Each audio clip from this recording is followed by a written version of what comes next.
Yeah, he's basically, my understanding is that he's an author and he interviews top traders.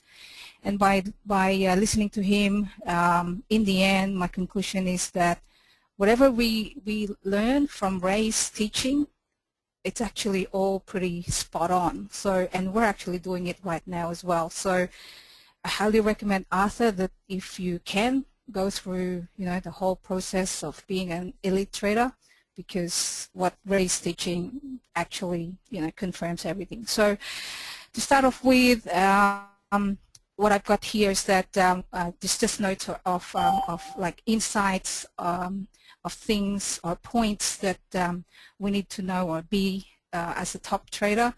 And one that I wrote down here is early failure is not a long-term predictor. So if you fail, it doesn't mean that in the long term you will fail. You'll probably fail first and then succeed in the long term. So that's quite good. And amazing persistence is also the key. Now there's also no single true path to the markets, and we have to have a trade method. Your trade method must fit your personality, and to have an edge you have to have a method. Okay, the successful ones in trading work the hardest. He was telling about a story of one trader who trades like the UK session, the US session, the Asian session, and doesn't stop, and then just stops on the weekend. So he like works 18 hours a day, and he just loves trading, and that's what he does. Actually, he also mentioned that trading at the start has got a 50-50% chance, so which means that if you're a beginner, you'll probably be successful for a little while, but in the long run, trading really is not that easy. Good trading is effortless. Hard work comes in the preparation. Training is important. If things aren't going well, you can't try harder to make it well. We also talked about risk control, know when to give up to the market. Also spoke about objectivity must be present before going into the trade, so you need to know when to get out and know your exit strategy as well. Discipline is also very important. Don't make exceptions with discipline. He's spoken about top traders who just probably missed one of the rules, went on a holiday, came back, and then just because they missed that one simple discipline that they do all the time, they lost the trade.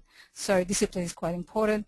You need to have independence, follow your own light with respect to independence. Confidence, it's important to have confidence, important to make money from the market. Losing is part of the game, so it is okay to lose. Patience is also important, wait for the right opportunity, and it also spoke about the importance of sitting.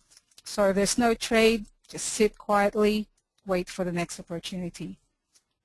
Also take advantage of the times that you are right, because the times that you are right, that's when you make the big bucks, and be abundant. Loyalty as well is important, so there's no excuses. And I've got here, do the comfortable thing. Okay, I also spoke about off the hook, and what I wrote down here is that if you are worried about a position, don't do anything. So like he spoke about top traders in the hedge fund market, and there was this trader who put a position in, and I think if he exited the trade, he would have lost a lot of billions of dollars. So instead he sat and he said, okay, I'll look at it again on Monday. And so he looked at it on Monday. Instead of losing, say, I don't know, 7 billion, he only lost, say, 1 billion. So you're not off the hook. Or off the hook means is that if you're worried about a trade, sometimes just sit and then see if you can get out at a better price.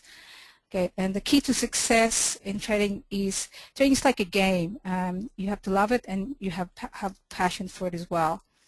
And he spoke about 4 types of trades. There's good trades, bad trades, losing trades, and winning trades. So there's 4 types of trades there. You need also to stay true to a process. Stick with your plan always. you must have stops, and with stops is you ask the question, where should the market not go? So if you ask that, then you know that, okay, I'd put my stop here because I believe that the market will not go in that area. Market is dynamic, and another thing is mistakes provide paths to improvement, so it's very important. Record your mistakes and review it periodically. Okay, talking about profit goals. Okay, profit goals are not important, is what he said. It's not a good idea to have profit goals in place there. Now, I didn't ask him why or maybe how to structure your goals, but it's not a good idea to put, say, a dollar value as your goal. So also mentioned about buy the strongest and sell the weakest. Okay, and don't trade beyond your comfort level or fear will dominate your decisions. Volatility, he also mentioned volatility does not equal risk. Okay, do more what works well and less of what doesn't.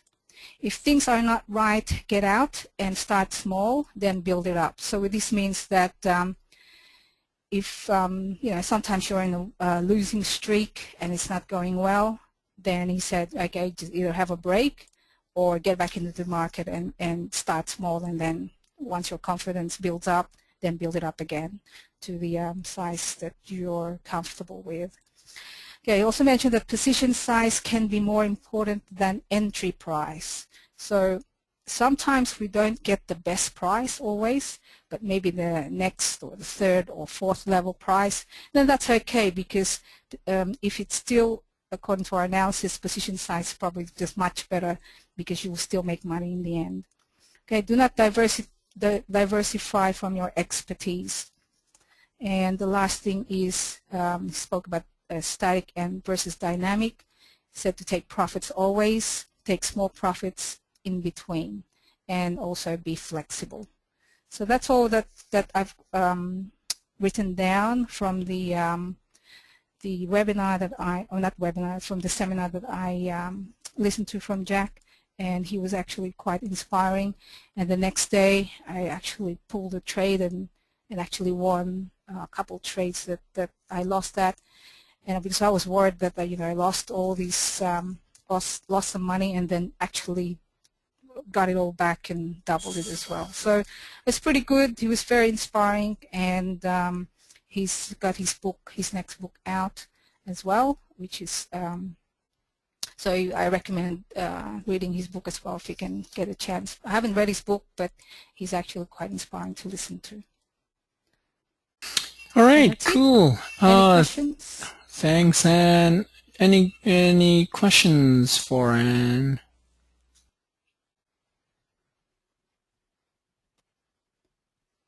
His name is Jack Schwager. No questions. It's good stuff. Okay, cool. So his books are normally the versions of Market Wizards, and you can purchase it either Amazon, Barnes & Noble, via Kindle or paperback. Oh, hi Harry, if you're just joining us, so we're talking about our goals. So while you're online as well, then we might as well talk about you too. So did you meet your goals currently? If not, why? And then basically we also wrote our goals for this week and what would you like to achieve. All right, all yours, Harry. Yeah, I achieved last week's goal. So I had a fair few trades on. They all hit the financial target. There's a couple still open, namely New Zealand and Euro Yen. So all went well from that perspective. This week's goal, it's a bit different. It's more to do with position sizing, which I think Anne just mentioned earlier with the seminar with Jack. So I've done a bit of archive searching, and I've noticed that universal or not, that some of the losses happen to be where the position size is actually quite big. And all the wins happen to be on the position size that are actually quite small. So I'm just trying to think and determine a better way to put proper position sizes, either putting a bigger one on where I guess the probability is a bit better, or as good as the next trade, and putting a smaller position on ones that probably aren't as highly probable at winning. So that's going to be my goal for this week. It's going to be hard because you know, it's sort of dovetails from one into the other. So it's not just about position sizing; it's also calculating or estimating a higher probability trades. So that's something I'm going to have to work on this week. All right, perfect. Excellent. Very nice. So as I mentioned, which I will, I mean, everybody will receive an email as we get close at the end of the year. So after next year, the whole system will actually change. So for advanced and elite traders, we're going to add more futures trading and stocks. Options, I won't get into it because it's on a different level, different ball game. Unless one day, once Jason finishes and gets his options basically up and running, then maybe Jason can share more of the strategies as well, what he's learned. But for my end, definitely not. I basically avoid trading options except if I'm a writer or doing covered calls. And also, so some of the books, it's currently basically recommended books. It's going to be online as well. And as part of the Psychology 202, you guys will be reading chapter by chapter, and we're going to be discussing pretty much part of those books as well. So as part of the class, it's going to be definitely more of a school type of environment. You'll also be getting some quizzes and exam type just to see where you guys are at. And then for the live trading, then I'll be definitely separating intermediate and advanced differently, because sometimes some of the advanced will be trading futures or probably trading stocks or trading forex. So diversification is the key. And as an advanced trader, you should typically mainly know how to trade everything. So that's pretty much the as of 2014, and of course for intermediate traders, they're pretty much limited to what they're going to learn because they go through different stages. Sorry, for Harry Ann, please respond to my email, please, on the times that you guys are available for basically the schedule for Australian time, so at least you can have more training time on your end. It won't benefit me, but in actual fact it will benefit you. Pretty much an advanced trader. So, any questions? Did you just send that email recently, Ray? Is that today? No, I actually sent it about a week and a half ago. So, but if you didn't, I will resend it again. If you don't mind. Not a problem. All right, guys. Any further questions before we wrap it up, and then we'll have a 5-minute break and we'll go to the live trading. Yeah. Do you wanna tell everyone about the meetup group that we've got here in Melbourne, or not yet? Yeah, sure. Do you have it with you there, Anne? If I pass the presentation to you. 1 second.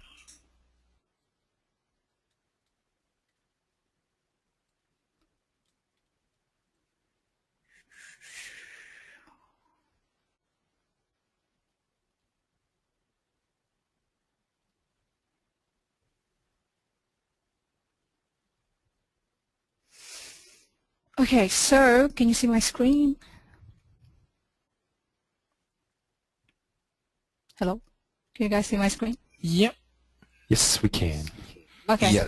So we've got Ray started a new EST Melbourne Traders and Investors group, and yeah, surprised Arthur you didn't get a notification from Meetup.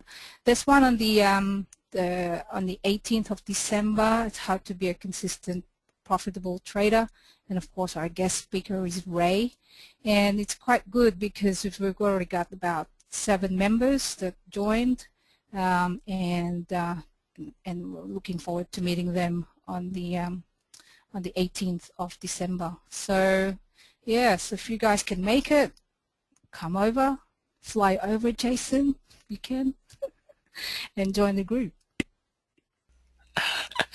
Harry, No problem. Harry, of course. How about I'm sorry? What's that?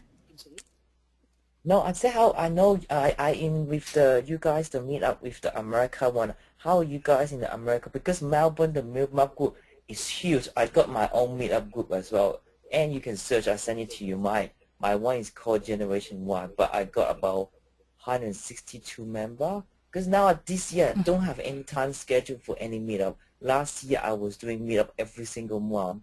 I can be myself speak or guest speaker speak, but this year I haven't had a chance. I only did twice, June and July, twice, that's it. But yeah, Melbourne is big. I got another couple of my friends meet up. There are 800 to 1,000 members now. It's very big. Wow. Cool. Yeah, Melbourne is very big. It's so big on meetup because it's people everywhere in the meetup.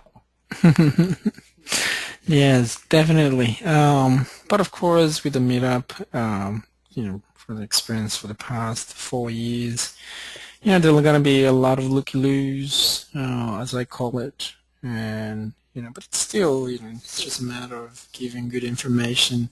Some will do it, some will don't, and this is how actually I've seen a lot of funky stuff with different traders, and how it basically progressed in terms of the education is simply because of these guys. And I know for a fact that none of them will be making money or making money, because they're just mainly a hobby for them, and they don't trade like real trade. So that it's a good thing as well to network with other traders who will come in, and also to know what they're basically doing. So yeah, Australia is so different to US, and there's a lot of Australians who like to trade. But once again, like I said, the reason why a lot of Australian traders, they don't go to the next level is because of that tall poppy syndrome. It's unfortunately. So, but yeah, so definitely, if you guys will be around, that will be awesome, and we'll be doing. Yeah, I if you can come, that'll be good.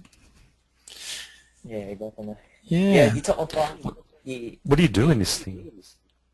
I'm sorry. Is it like it's like a seminar, or is it just like an open discussion? So on the 18th, from 6:30 to about 8:30, is simply I'll be doing a little mini workshop, just to basically talk about the flaws of retail traders. And to be honest, I'm really I'm really straightforward, and the majority of people who come, they don't really like what I have to say, because it's I'm just talking about facts. I'm not talking about myth or it's like when I went to New York, probably a third of them didn't like what I had to say, but the other a third or 2/3, and where 1/3, basically one of them used to be a floor trader, and he basically was nodding his head left, right, and center. But the rest, they sort of you can see part of their physiology. Chicago was also the same, and I helped the firm out by getting a couple of clients to their firm. But in terms of with others, if you ask questions and when you network with them, you can definitely see, or you just know whether they're real traders or wannabe traders. And unfortunately, in the game of trading, there are a lot of wannabe traders, and like I said, it's only the elite. It's only a small group of people really that make money in the trading industry. It's just a fact. So on the 18th is simply my purpose is to give out good, solid information and just to tell them about, the flaws of traders and what they need to look at, what they need to be aware of, and to give them proper statistics, give them good sources or where the statistic is coming from, all the type of stuff. So all the stuff that you guys are doing that they should be doing. So I guarantee you probably some of the guys here who sign up either learn how to trade by themselves or they're trading by themselves. Or probably some of them learned, and this is the problem about the trading education industry. The trading education industry is so small. Like, it's funny how it's really small, and and here in the U.S. itself, like, people know each other, and some of the people that I do know of, that I looked up to, but in the scheme of things, being like, say, in the Chicago Mercantile Exchange or the CBOE, if you mention their names, they're like, they're ordinary. They just boost their ego. So that's, but at the end of the day, does it really matter? No, it doesn't really matter. But the whole point is, at the end of the day, is about making money. It's a business. So that's the problem about the trading education industry. So of course, in Australia, it's totally different, where people are certified. You need to be certified in order to teach, especially if you're sort of talking about stocks. You can't even mention a single stock, or else you'll be in trouble, right? So yeah, there's a big difference in terms of education. Once again, yeah. But like I said, what you guys are doing is pretty much, you guys are doing the right track. To be honest. Cool. Any other questions or issues or challenges? No, I just want to ask a question about the new schedule next year. Mm-hmm. So, because the one you sent me is a little bit different, because seems like on Friday there's no more trading daily routine. Is that right?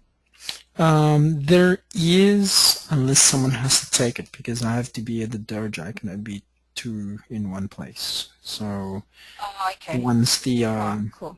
I'm going to be allocating people who will be. Well, we can all share it. Exactly. So that's why from my email that I sent there's a rotation, because it's part of your learning, basically for the advanced, is simply to teach objectively the methodologies, and while it's being recorded, because that's the only way you can know whether if you're really improving or not, and plus to have the ability to walk the walk, talk the talk, because you can't just talk and then all of a sudden you're not doing it. Then what's the whole point of teaching, if you know what I mean, or even trading? So that's the whole point of going to the next level, is simply how can it really affect you as an individual in terms of your value systems. In order to do something, it's when you're saying something, and make sure also you're doing what you're saying. So the integrity aspect is important once again. And so that's the whole point of teaching a one class at least, or two classes basically a week, because that will lead you to the next level of your trading, rather than me doing all the time, because if plus the feedback, the question as well is, how is the student going to give you feedback? And you will know it anyway from the student, from the questions as well that they'll be asking, right? And then that's why I'm waiting for, like, say, for you guys in Australia, if you can do the European session, then man, this is going to be almost a 24/7 class, but that you guys can go in and can do, right? So European session, Asian session, and the US session. So it's pretty much almost a 24/7 training that you guys can do. So yeah, that's pretty much it. So there is definitely a daily routine on the Friday. I just didn't put it in there. Okay. Yeah. Okay, cool. So it's Monday, Wednesday, and Friday. Okay. So yeah, and then there's nothing here. Cool. Have you looked into using Skype maybe for? Because if you're doing the advanced classes, then we can use Skype for the daily routine. Because here the Trading Psychology 101 is going to be at the dojo. So basically I'm in the office on that one. I do use Skype for one-on-ones now, so but Skype Okay. has some issues, man. It's really not that good, but if there's going to be a conflict between two, then I'll be basically opening up another class if I go to meetings. So because Okay. you can have different classes part of that. But from the scheduling anyway, there's no conflict because as much as I can too, I want to be part of the classes. I want to see what you guys are basically doing too when you're teaching. Okay.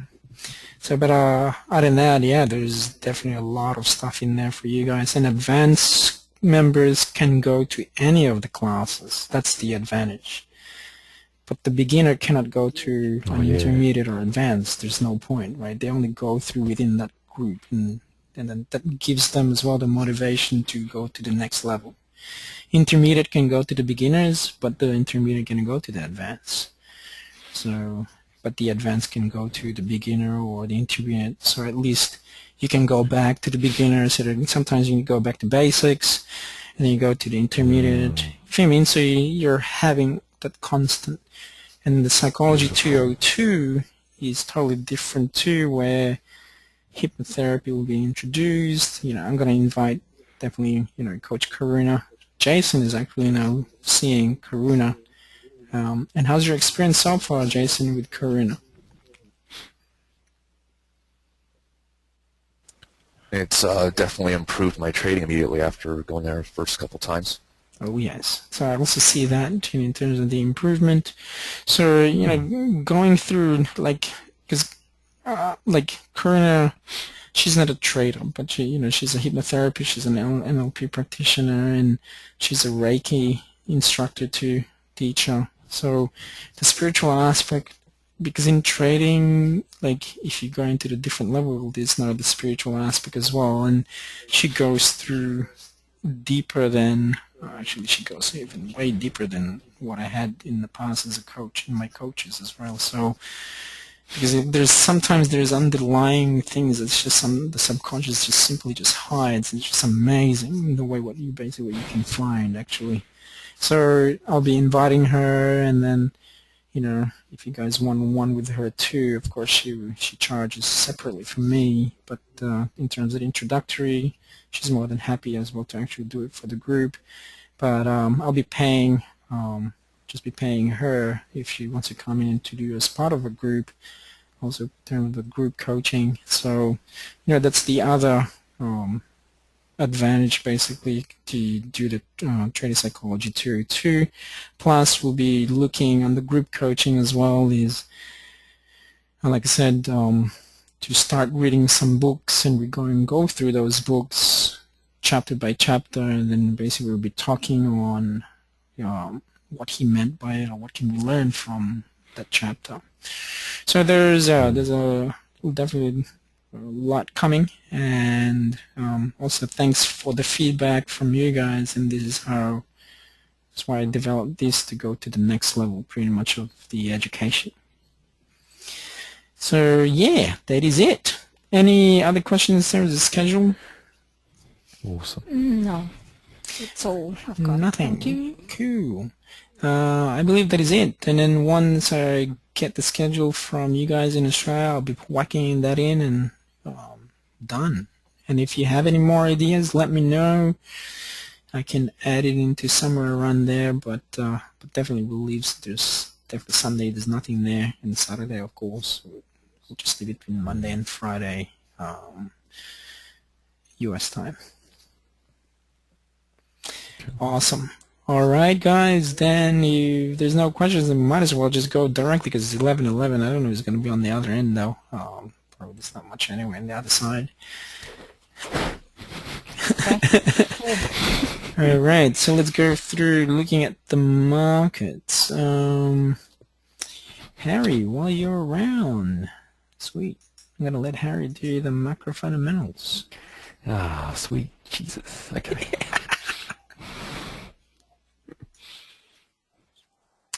Okay, you should see my screen now. So we've got the marketplace at the moment.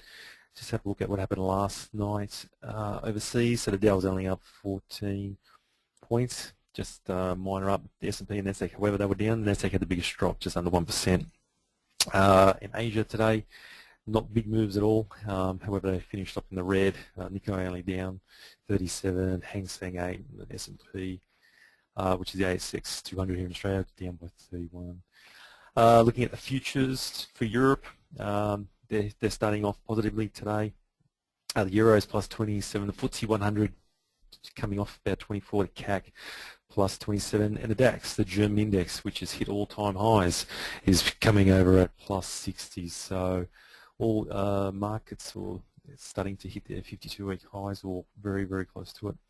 The Dow Jones National Average, it's in the positive as well, plus 14, and the S&P and Nasdaq, very, very minor moves. So looks like they're having a good open, which is pretty good, but no big open at the moment. Looking at the news, so we've had not very big news announcements just yet. Coming up tonight at 9 o'clock Eastern Standard Time in Sydney, we've got the German's EU economic sentiment. That could possibly move the euro. A few ambers for the dollar coming towards midnight. So we've got the FOMC, Dudley and Evans are going to have a chat. Even Obama's going to speak. Even though this one's yellow, every time Obama speaks, traditionally the market's been going down. So hopefully he hasn't got anything negative to say this time around. Coming up towards tomorrow, then Bernanke's going to talk, so this is potentially a market mover depending on what he is going to say, particularly about the QE that's been in place for quite some time.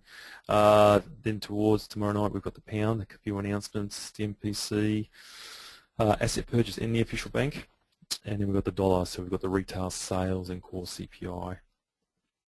Towards the end of the week, we've got the yen, so we've got the Bank of Japan press conference and the monetary policy statement, so that's possibly why the index is stalled or just flattening at the moment, and China. So we've got the HSBC Flash Manufacturing PMI. Even for the CAD, Sergio Polos is going to speak towards the end of the week. Finally, directly towards the end of the week, around the Friday, so we've got German flash report and even the French flash report, so a lot of movement for the euro potentially in those news announcements. The AUD, even their governor is going to speak as well, so there's a lot of conversations being had in terms of policy or monetary policy from the respective countries. And then Friday night we've got the unemployment claims as well and the Philly Fed. So quite a big week on the news announcement front as well to keep in mind. The Dow Jones marketplace, so it's been an uptrend for quite some time. Higher highs, higher lows, all-time high, 52-week range of 16,030. Doji indecision last night, coming off of some big move up on some fairly big volume, and then last night had a bit of a breather. So can it come back down to around the 15,000 area, that level of demand, possibly, or it could just consolidate around 16,000 before moving up in line with this uptrend that's been in place for quite some time. To the dollar index. So we've had Doji yesterday, lower highs, lower lows, and today a very tight price bar. Sellers are in control still. Put this trend line up there. So I know the day's not finished just yet, but it potentially could finish at this level of demand before prices move towards up and retest around the 81.40 area. If it does break down past yesterday's low, then obviously we have a range of demand levels at or around the 80.50 area and also around the 80.30 area. But higher highs, higher lows, just correcting itself at a level of demand. Doji indecision yesterday, so we're just seeing how prices are going to finish today before prices indicate whether to move up with this uptrend to test around the 80, 81.50 area. Any questions with the macro fundamentals?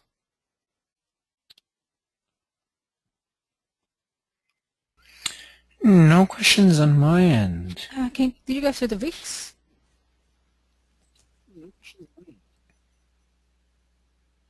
VIX? Yeah, absolutely, I can. So just go to the VIX index, which is the volatility index.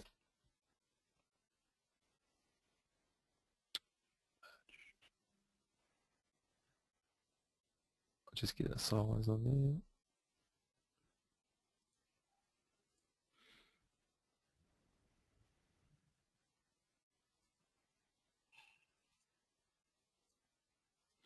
So volatility index at 8 instead of 13, so quite high instead of, so it's just coming off that level of demand.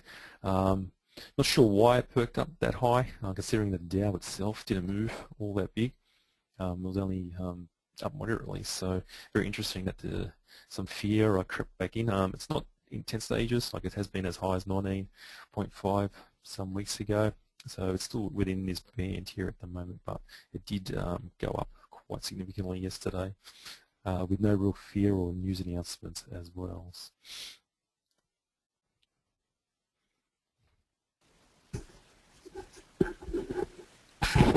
Okay, thank you.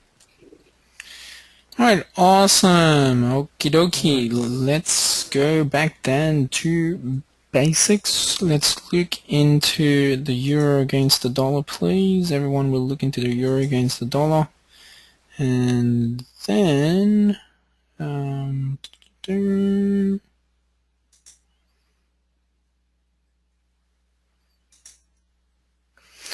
so please put in and define your trends.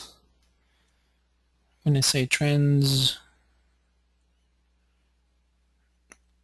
tertiary, primary, secondary trends, and so forth. And then when you guys are finished, let me know, and I'm going to go through one by one and see whether if you did it the proper way or not. Okay, I'll pass the presentation back to myself. I'll give you guys a few minutes in order to do so.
Okay, let me know when you guys are done.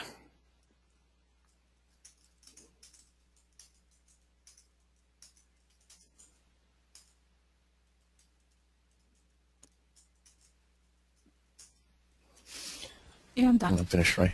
Okay, let's start from top to bottom. Actually, no, sorry, bottom to top. Let's start from you, Jason.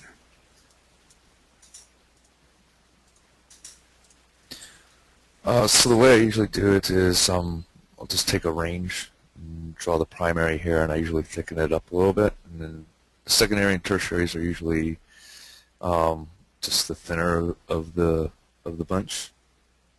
And then I go to the daily and fine tune. Just go to the next high, right? And I didn't draw it here because this isn't confirmed yet. And so basically this is a continuation from the weekly. And so then I just draw the ones on the daily that need to be drawn in. That's it. Okay, great. So from there to then Harry, your turn.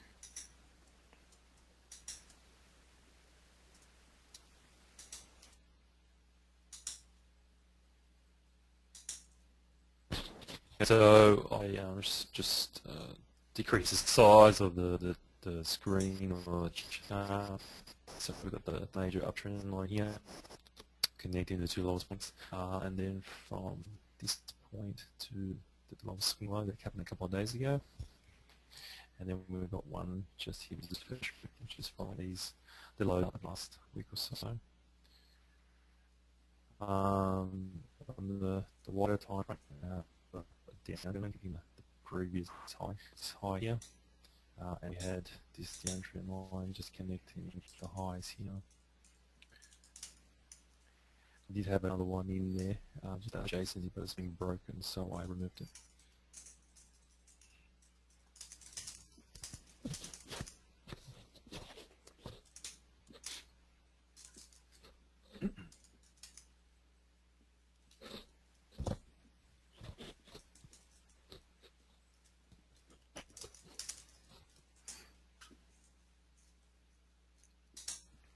Oh, I'm sorry, I missed that one. So, okay, there.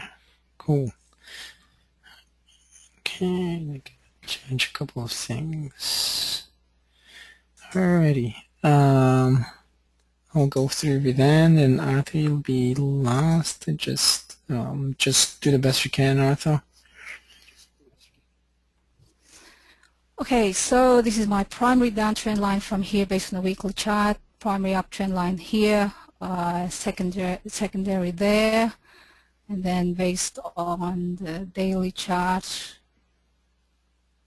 this will be my tertiary downtrend line, and so that's the primary there, secondary as well. That's it. Okay, cool. This too is what we drew last week, so that's my visualization for the weekly. Gotcha. Alrighty, no worries. Alright.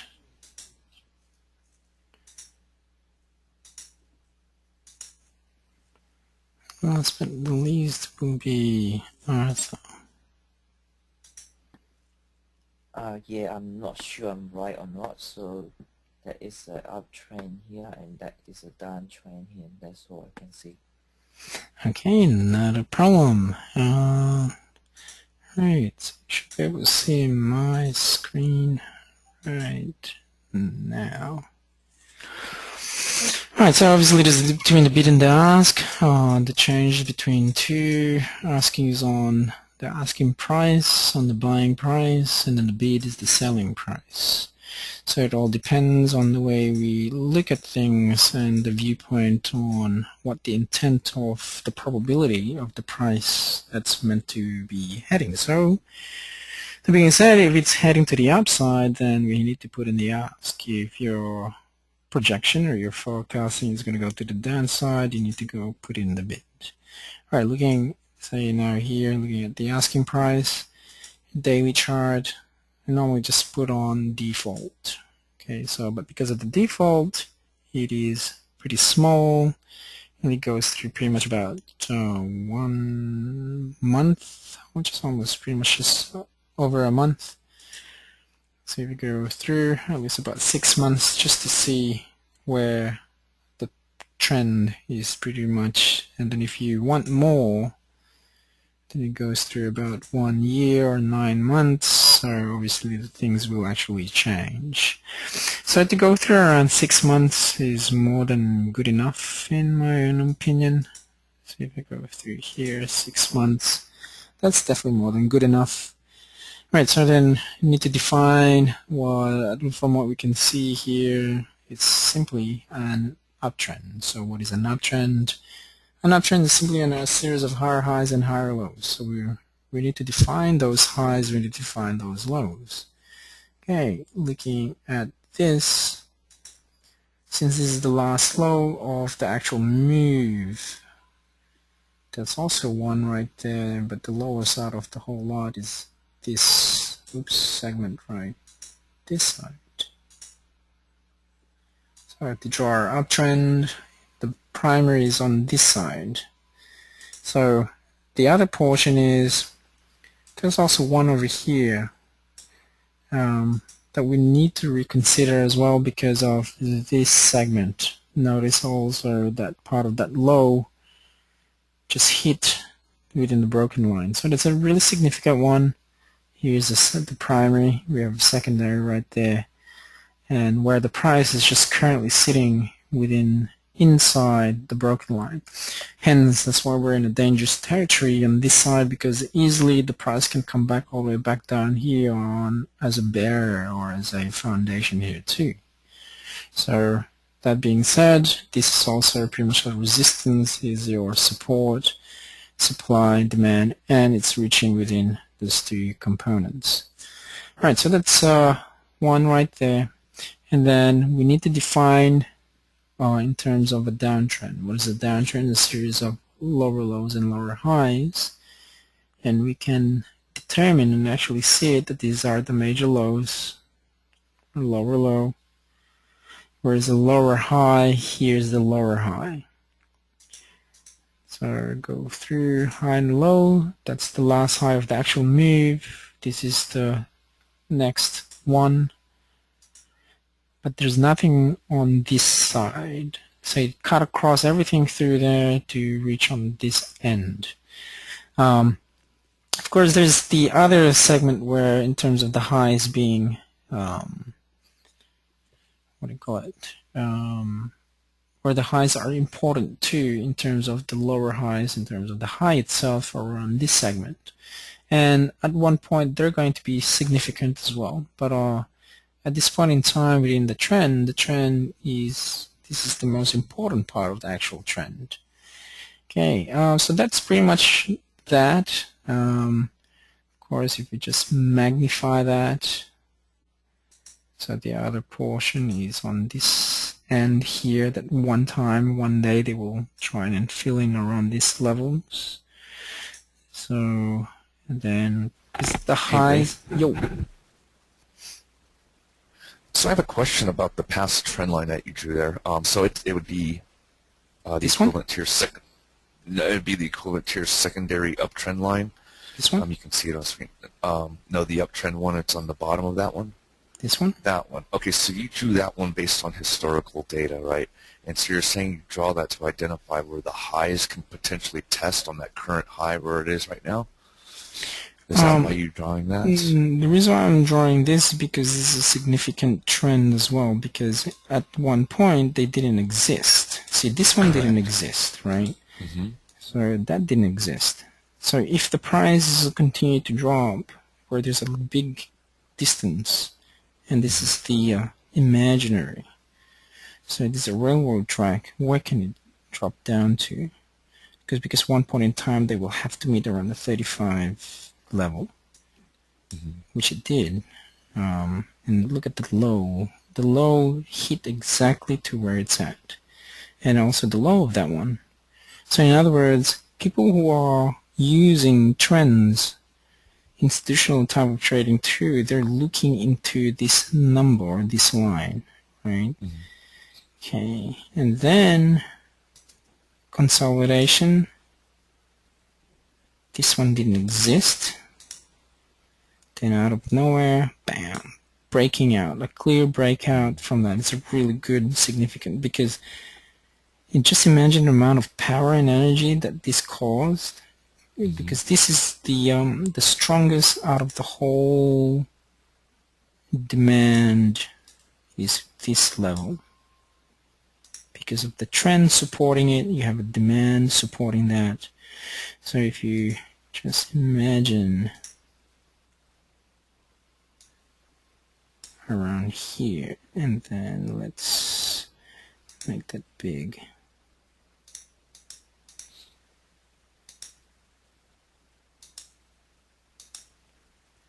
That is a good solid, like a floor.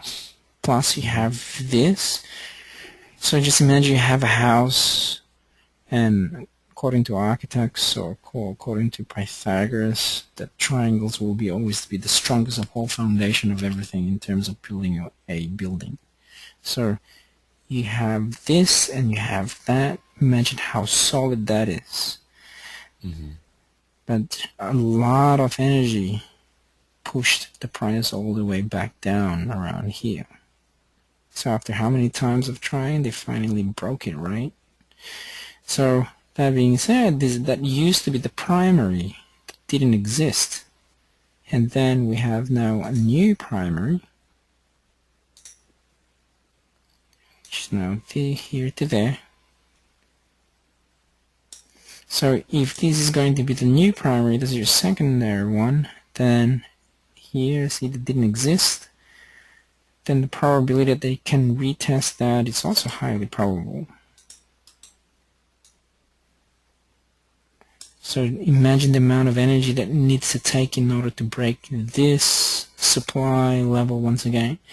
After all sellers push the price back down, then we need more confidence, more energy in order for this to break, right? But because it's still an uptrend, so I mean there's a slight probability that it would, which it did. And this is pretty much where we're at. So in order for this to come back down again, since it already did break, you have this distance in order for it to head back. So that also. So is it gonna have to fight to break down below 134.72 again, or does it not matter now because it's already been broken? Exactly. Okay. Because this is where the strongest of the whole lot, but because that already retested, if this one fails, it'd be actually way quicker to fail because of this longer shadow over here. Okay. So it's already broken, so now it's kind of not valid past that point where it broke through. Yes. Okay. Unless the market decides that if this is really another solid demand, then they have to retest, and then if we can see higher low from there, then they Gotcha, can okay. easily all the way to go through within these levels around here too. Because Okay. the highs are important, the lows are important. You can use this line here too, but the major one is simply in terms of the trend. If we're doing that, we know that this trend has currently now been broken, Mm-hmm. but we also need to know these highs, because these highs are also significant, that later one point in time they will fill in around this point. Or if that one won't break, then that won't be valid as yet, not until it can come back all the way down this side. But we don't know, right? Because that's pretty much what you said earlier. We don't know whether that's the real pivoting point or not. Mm-hmm. If that will be the pivoting point, then easy. Then they will head back all the way here. This will fail, head back on this side, and until they will meet around mid the 25th before a clear breakout. But we don't know whether that will occur because there's a lot of news happening. Okay, yeah. Okay, so that's Cool, pretty thanks. much it. So if you did it rightly, very good. In most cases, everyone's objective. Of course, after you need a lot of improvement, but that's how we draw trend lines in terms of objectivity, not subjectivity. Okay. Okie dokes. We'll go one more exercise. This time, choose the euro against the yen. Right, euro, yen. Let's just stick to the daily chart for now, please, and see what you can come up with. Euro, yen, euro, yen. Any questions on the next one? No questions. Cool. I ran out.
Okie dokes, let's go through from top to bottom this time, and you go first.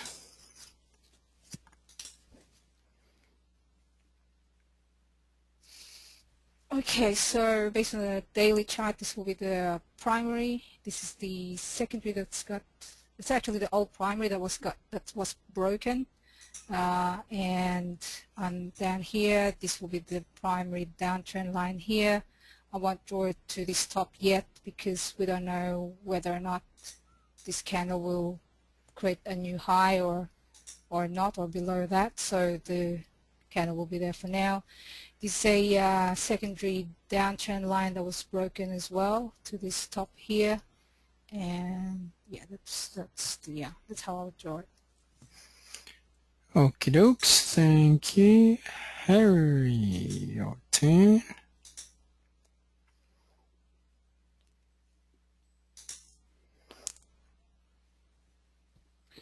Okay, your yen daily chart. I'm on the R screen as well, and my chart looks a bit different to Ant's for some reason.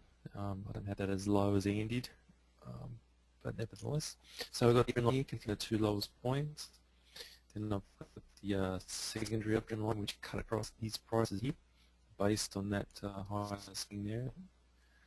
I have that downtrend line which was broken a couple of days ago as well. But I've also added in another uptrend here, just connecting those as well, as I did previously.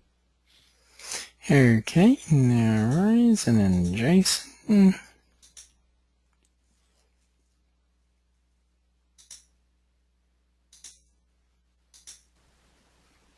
So I did a little experimenting with this, and so I basically just kept drawing them based off that pivot.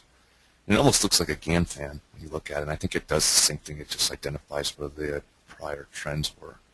So I thought that was kind of interesting. Something else I thought that was kind of interesting is that some of these highs really test these historical trend lines as well. Like you see where they kind of ride up the trend here, even though it was tested. You draw them on the lows, but later on, with foresight, you can see that they actually test some of the highs too, which is kind of cool. So, and then all I did here is just draw a major, or the immediate supply and demand level, and that's it. Alright, cool, beauty, thank you. And then last but not the least is Arthur. Let's check it out.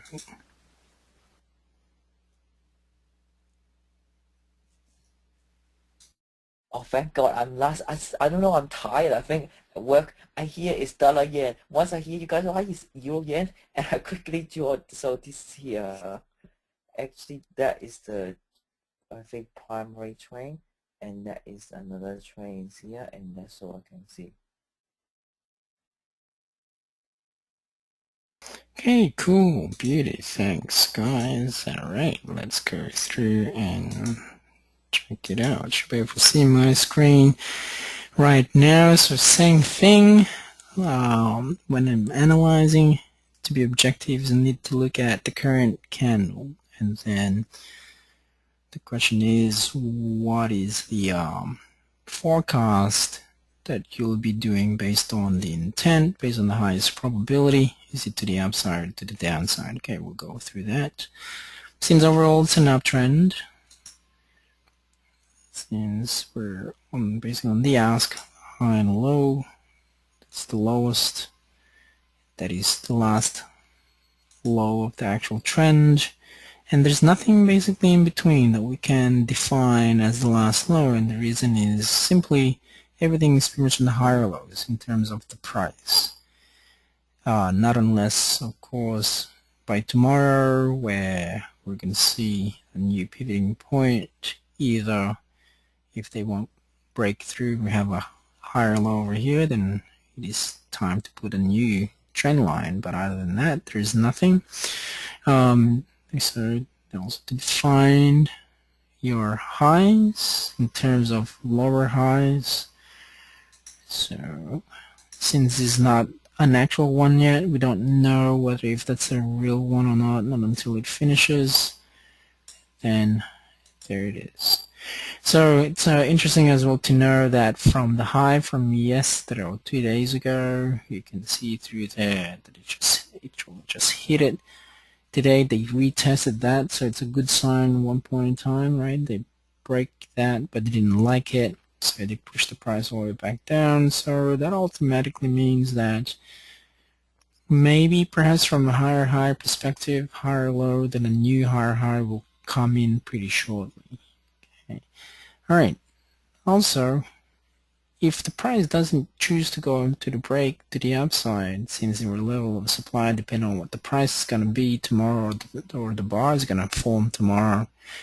If there's another bullish bar, or sorry, bearish bar here, then the probability it may drop is also highly probable. Okay, so definitely where they didn't exist also in the past, this is where from the last low, part of the next low is through there as well. Also, there's where here at one point, there's one there, but it's not relevant because it goes way too far. They will touch that somewhere. Here, also not relevant as much. Well, it will somewhere, sometime around this segment. Okay. Right. Here is a really valid one too. Notice how from that low, so you basically cut across through there. I mean, it would, but this since the last or the first low from the second, so the primary. But from here you have your primary, there your secondary. This one will be your tertiary. Notice now here too that it's currently trapped. From the low, try to low of that, high of that. So they're currently trapped at that point. And then, whereas if I also go through here to there, notice on that lows and highs on this side, so if they break through here, then this is the level that it's going to come back down to first before it will touch that, and then we'll touch this. So there's certain conditions, once again, in terms of the trends and where they will form. Right, so that's the other portion right there. That's valid. And then of course, if you're doing through here too, so if we're going to be very intricate here, then if this one chooses to rebound, we will know from the new higher high will be somewhere around here as well, 136.37. So this is where you can be able to detect certain price points in the future. So this is a little bit more advanced type of strategy. Once again, looking more on where they are, because price, check these out from there, those lows, closings, lows, look at that, 1, 2, 3, 4, 5, 6, 7, 8. So at one point they're going to touch around this level. So you'll know the distances between 2 points, between and around these levels. Or they're pretty much like your ceilings and your floors in a slanted segment. Right, so that's pretty much it. Any questions? Pretty cool, huh? Ray? Yes. No questions, right? That's cool. No question. When do you actually start removing the lines? I mean, like, when do you say to yourself, oh, it looks a bit busy now, like I'll start removing the lines and replace them with, demand support or Fibonacci levels as well? Good question. When they're no longer valid, so say, for example, when price is dropping, right? At one point this one didn't exist, this one doesn't exist and doesn't exist, this one didn't exist either. So from this midpoint, but if you notice here, if I go through there, that's currently valid at that point. See how then currently breaking out. This one didn't exist, of course. That one didn't exist. This one will exist, so that we can see here definitely with that 130. And then going through, so that's now where the new existence of the other one. All right, so the question now, if to answer your question, is simply here. Notice how from there, okay, you will be able to detect if I'm bullish now from this point, where can the price approximately go to? Then easy, around that 134 or something around here. Okay, so that being said, bingo, all of a sudden touch all the way on that side. Now, based on the projection, if we're bullish from this end, if we will go through and rebound, then it can go all the way through here. Now it can draw. So if you're drawing as well, identifying demand and supply. So here we have a new price point as an area of supply right there, and we go to the upside. So I say, for argument's sake, what if it doesn't want to? What if now, say, this is going to be the new pivoting point of the high? Then if you choose, now if I choose to put my fib from high to low, yeah, okay, now see with this line right here, let me magnify it so I can really see it.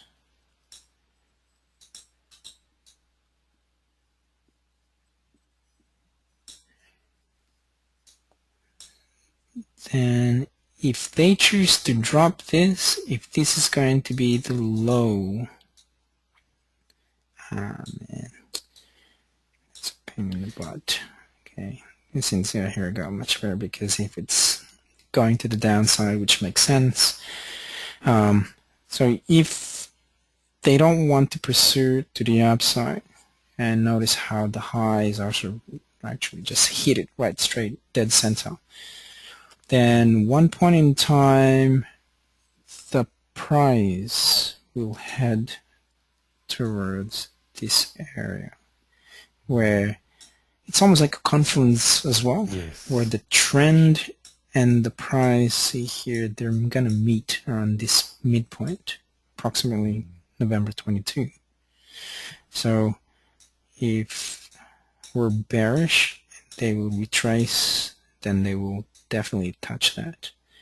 But if they don't want to touch that by there, then say for argument's sake, it's just going to take its time, okay, go through here, then they have to retest somewhere around here. So at least you have some form of guideline on where the price is going to be. These are if and then statements, and this is also what we were talking about today at the dojo, or actually for the past about a week and a half, is to create different strategies. So as an advanced trader, you can have 2 different strategies, you can have 3 different strategies, an offense or a defense. So in other words, that if you're bullish and you're going to take an offensive move, what will be your defensive move just in case that the market doesn't want to go through the way what you planned? So if you're bullish, then you also need to create a strategy to the downside. So then if you're bullish, then your strategy that it breaks through here, then it has a potential to go through around these levels, especially in the blue sky territory. This number will also translate as part of a fib number somewhere sometime in the long run. You can change that, click to just select all for now, apply. Bingo. So on the 136.46, somewhere sometime they will have to reach that, or this one right here. So they will follow that whether we like it or not. Yeah, that's actually the beauty about it. Cool. I hope I answered your question. Yes, you did. Yes. Thank you. No worries. But they definitely have to break this first before that's the condition to go to the upside. If they don't want to, then it will come back to this. So you have 2 segments. Okay. Nice. All right. So as part of much your homework is to do the same. See if you can elaborate more as part of your analysis, looking into that. Yeah, then print it out, actually even better. And then you create in your drawing where they can go to, or can go to that side or this side. So you can create this type of strategies mainly for longer type of trading, or the swing trading. But if you're day trading, of course, you can't really do that much. You have to be very quick, bang, bang, bang, and going through 1 hour, looking at the lines. Then it can come back on this side, it can go to that side. So you can also do the same part of the planning or the preparation perspective. In actual fact, looking at it, okay, it's a good price to pretty soon actually to actually short it, in my own opinion. Looking at that in the pound yen, yeah, the same. 161, 300, 12, 14. That was 2 o'clock, 1500. So we were on this side. 1700, sorry. So we were analyzing it this afternoon, didn't even want to retrace. We wanted the retracement. Currently we are in a retracement, since it's going to be bearish. I mean, I think it has a probability to correct itself a little bit. Of course, this is not the real one, but that's the probability that it could, that if it chooses to drop. All right. Any questions? Further questions?